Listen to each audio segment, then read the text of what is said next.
안녕하십니까. 이병기 목사입니다.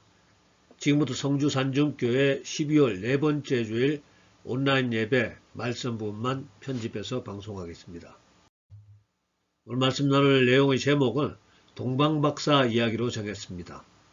언제나 성탄절이 되면 아기 예수의 탄생을 축하하는 두 부류의 사람들 이야기가 빠지지 않습니다. 한 부류는 베들레헴 인근에서 일하던 목동들 이야기입니다. 베들레헴 인근에서 양치던 목동들에게 천사가 나타나서 이렇게 말합니다. 오늘 다윗의 동네에 너희를 위하여 구주가 나셨으니 곧 그리스도 주시니라. 너희가 가서 강보에 쌓여 구유에 누워 있는 아기를 보리니 이것이 너희에게 표적이니라. 누가복음 2장에 나오는 구절인데요. 이렇게 해서 목자들이 베들레헴으로 가서 강보에 쌓인 아기 예수께 경배하는 장면이고요. 또 하나의 이야기는 동방박사 이야기입니다. 오늘은 그 동방박사 이야기에 대해서만 간단하게 소개하도록 하겠습니다.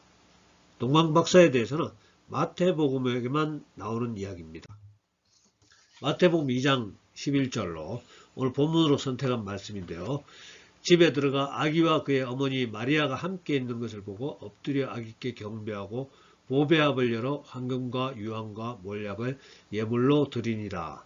즉 동방박사들이 먼 이국 땅에서 유대 베들레헴까지 와서 아기 예수를 찾아서 경배하고 귀한 선물을 예물을 드리는 장면입니다. 성경에 기록된 동방박사에 대한 이야기는 시작이 이렇게 됩니다.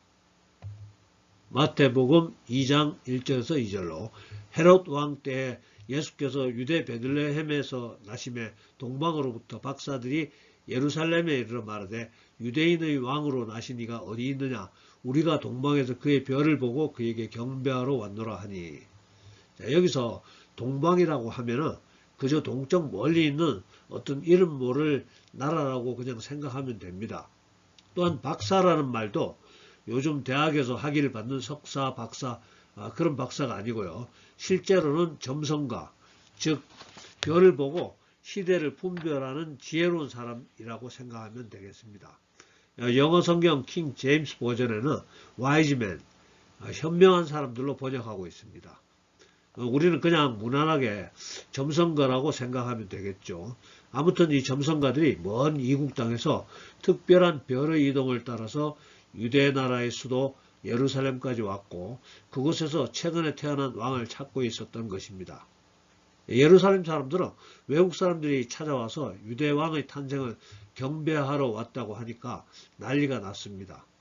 그 왕궁의 헤롯 왕도 그 이야기를 듣고 대제사장들과 서기관들에게 그리스도가 어디서 탄생하도록 성경에 기록되어 있느냐 이렇게 물어보니까 그들이 찾은 성경 구절은 미가서 5장 2절 베들레헴 에브라다야 너는 유다 족속 중에 작을지라도 이스라엘을 다스릴 자가 내게서 내게로 나올 것이라.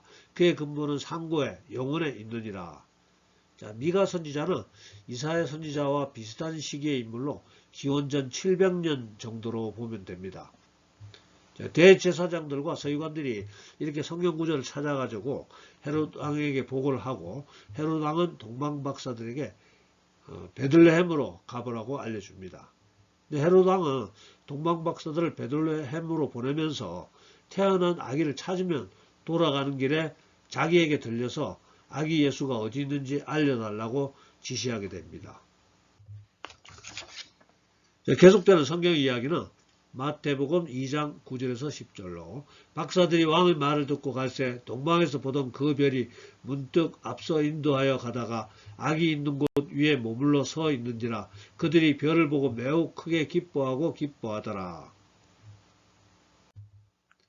자, 그리고 오늘 본문의 말씀이죠. 집에 들어가 아기와 그의 어머니 마리아가 함께 있는 것을 보고 엎드려 아기께 경배하고 보배압을 열어 황금과 유황과 몰약을 예물로 드리니라.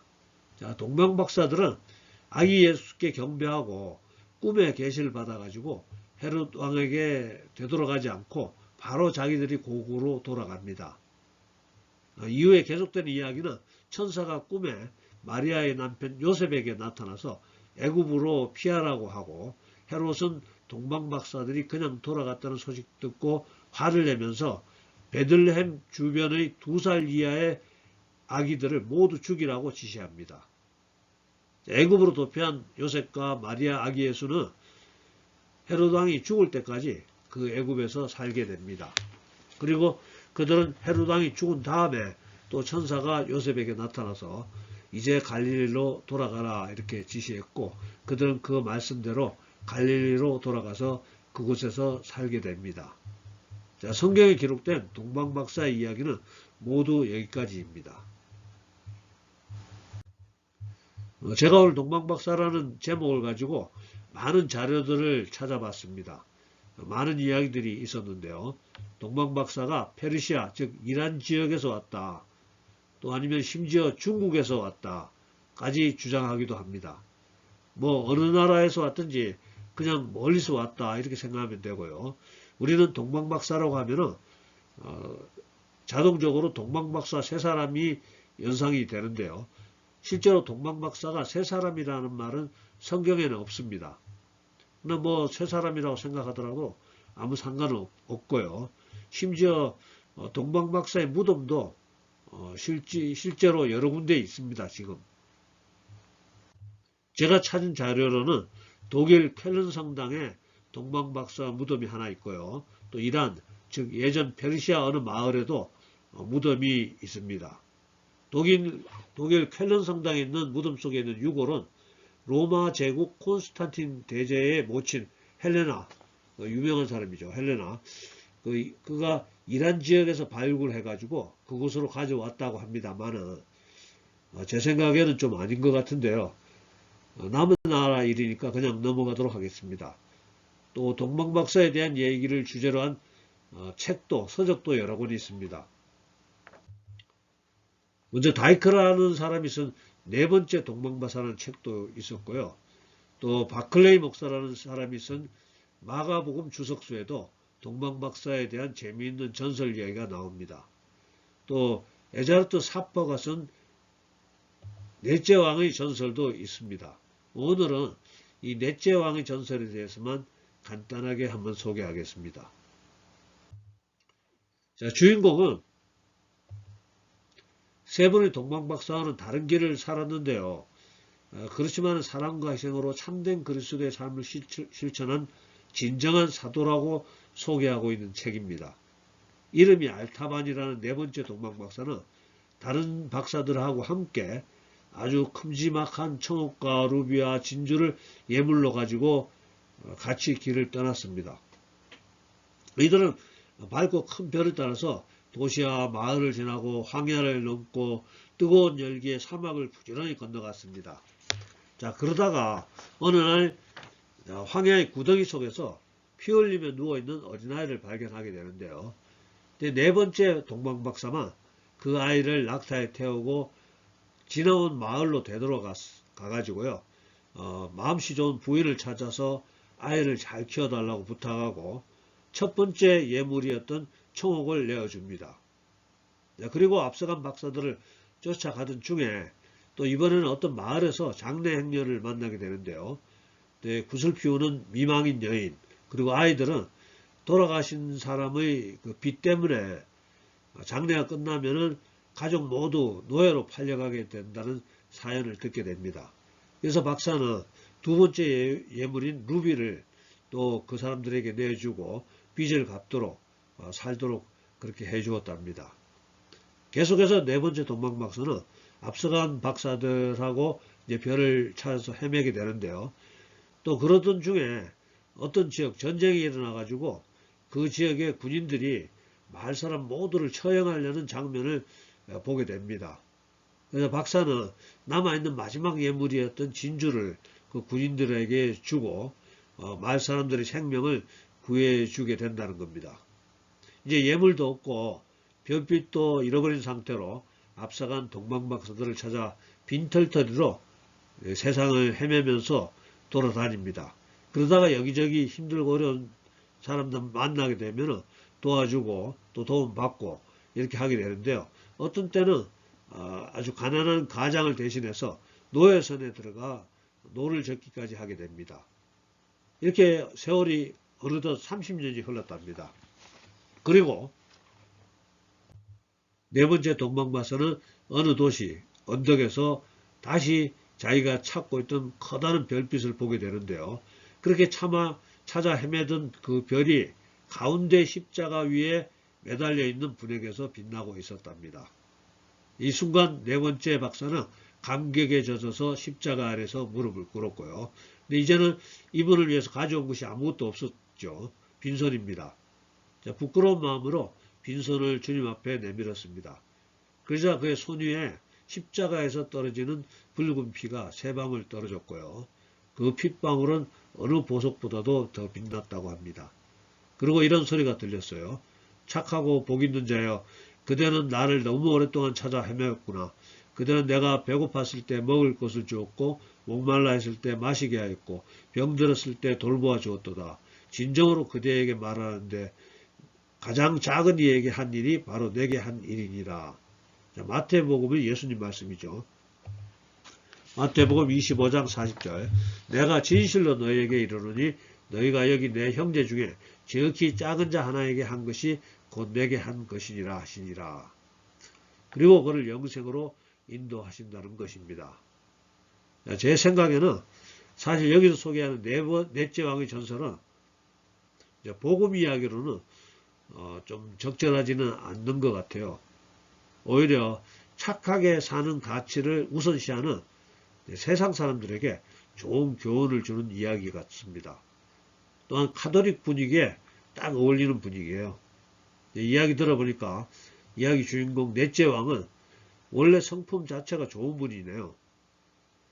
성품 좋지 못한 저 같은 사람이 예수님을 따라가다 보니까 성품이 조금씩 좋아진다는 게 복음적인 내용입니다.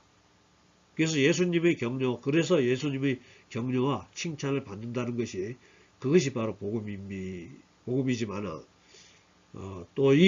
그렇더라도 이 이야기에 감동되시는 분은 네 번째 동방박사를 따라서 계속 선하게 사시면은 예수님의 칭찬을 받게 될 겁니다. 좋은 이야기는 맞습니다. 그러나 이 이야기에 감동되어서 또 선하게 살지 못하는 자기 옆의 크리스찬들에게 저처럼 착하게 사는 것이 성품상 아주 힘든 사람들에게 이런 이야기를 강조하기는 마시기 바라고요. 착하게 사는 것에 대해서 알려드리고 싶은 것은 예수님을 믿는다고 금방 착하게 되는 게 아님을 우리가 인정해야 합니다. 착하게 살지 못하는 여러분 옆의 크리스찬들은 지금 착하게 살려고 노력하는 과정에 있음을 또 인정해 주시고 격려해 주시기를 기대합니다. 이제 제가 나누고 싶은 주제로 들어가는데요. 첫 번째 흥미로운 점은 헤롯 왕이나 제사장들이나 서기관들은 동방박사들에게는 베들레헴으로 가보라고 하고 자기들은 그리스도에 대해 별로 관심이 없었다는 점입니다. 자, 물론 헤롯은 동방박사들이 아기 예수를 찾으면 자기에게 알려달라고는 말은 했지만 그 이유는 자기가 아기 예수께 경배하겠다는 것이 아니고 자기의 왕권을 지키겠다는 계략에서 나온 생각입니다. 즉 아기 예수를 죽이겠다는 겁니다. 아무도 그리스도 즉 메시아에게는 관심이 없었습니다.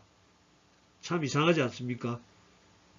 우리도 지금 21세기도 지금도 이와 마찬가지가 아닐까 생각되어지고 있습니다. 지금 세상 너무 재미있고 행복한데 도대체 그리스도가 왜 오신다는 말입니까?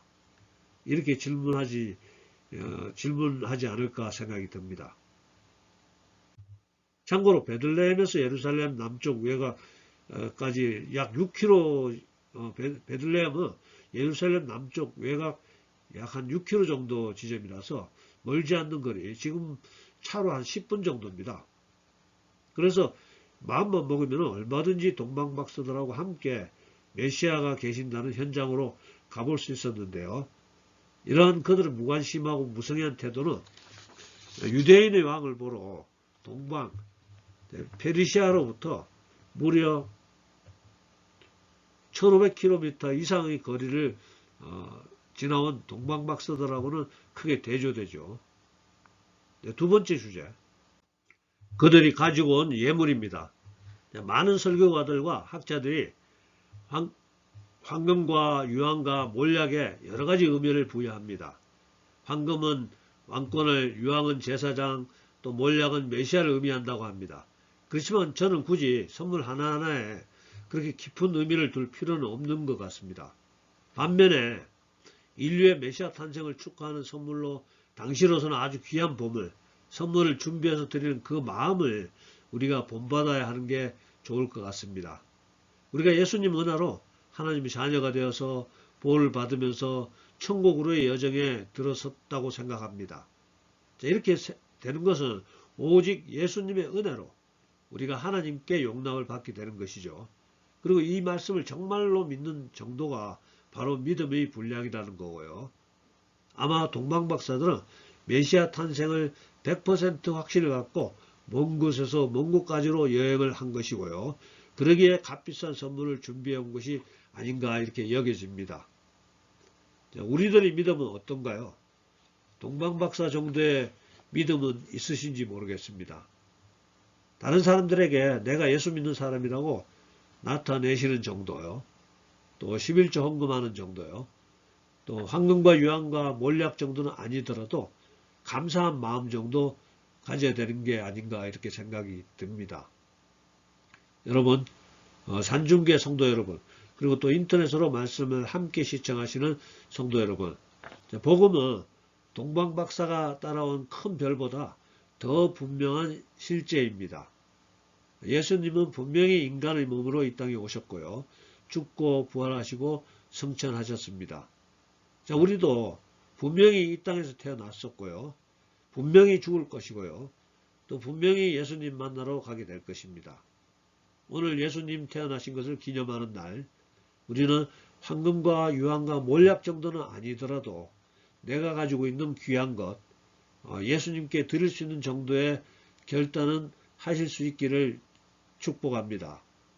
자, 황금과 유황과 몰약 정도는 아니더라도 내가 가지고 있는 시간, 또 내가 가지고 있는 재능, 또 내가 가지고 있는 지식, 또 내가 가지고 있는 물질을 복음을 위해서 또 예수님 위해서 조금이나마 사용할 수 있는 정도의 결단은 할 수 있는 믿음 있는 성도님들이 다 되실 수 있기를 예수님 이름으로 축복합니다. 기도하겠습니다. 사랑과 안에 마신 아버지 하나님, 오늘 또 사랑하시는 주의 자녀들 불러주시고 또 함께 예배드릴 수 있게 하심을 감사드립니다. 오늘 특별히 성탄절 맞이해서 아기 예수의 탄생을 환영했던 동방박사들 이야기를 나눌 수 있어서 감사합니다.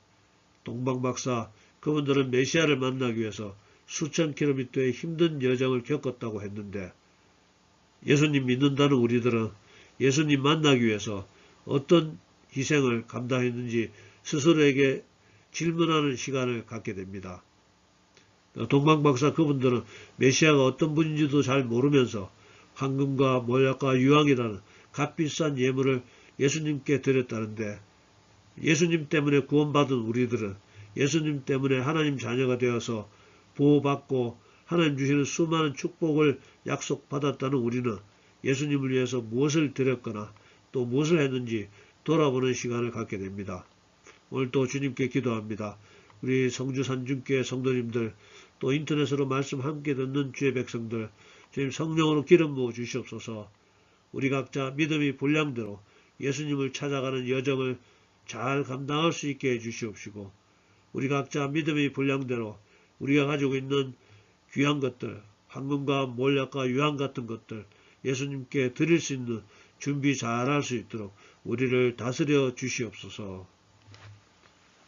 지금은 우리 구주 예수님의 은혜와 아버지 하나님이 극진하신 사랑과 성령님의 감동, 감화, 교통하심이 오늘 예배에 참석한 우리 모두에게 또 우리들의 가정과 일터와 성민은 교회 위에 지금부터 영원토록 함께하여 주시옵기를 간절히 축원하옵나이다. 아멘. 네, 감사합니다. 할렐루야. 다음 주에 뵙겠습니다.